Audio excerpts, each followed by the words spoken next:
बीड जिल्ह्यात नाफेडच्या सोयाबीन खरेदी केंद्राबाहेर वाहनांच्या लांबच लांब रांगा पाहायला मिळाल्या। अनेक सोयाबीन उत्पादक शेतकरी सोयाबीन विक्रीसाठी दिवस रात्र सोयाबीन केंद्राबाहेर ठाण मांडून बसलेत, मात्र अद्याप या सोयाबीनची विक्री झालेलीच नाही।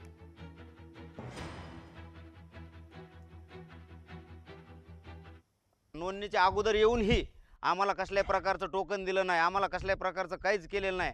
आणि आम्ही त्यावेळेस खरेदी केंद्रवाल्याला विनंती केली की बाबा आम्हाला आमचे तुम्ही ते इथं बुकिंग करा, परंतु कसल्याही प्रकारची बुकिंग न करता तुम्ही तुमचं स्वतःहून लाईनला उभा टाका, तुम्ही तुमचं लाईन लावा, अशा पद्धतीचं आम्हाला सांगण्यात आलं। त्यामुळे आम्ही गेल्या शनिवारपासून लाईनला लागलो। शासनाच्या नियमाप्रमाणे हमाली न घेता जास्तीचे घेऊन यांच्याकडे जे असणारे चाळणे सुद्धा आहेत, चाळण्यामध्ये सुद्धा हे अर्धाला माल घरी वापस पाठवतात।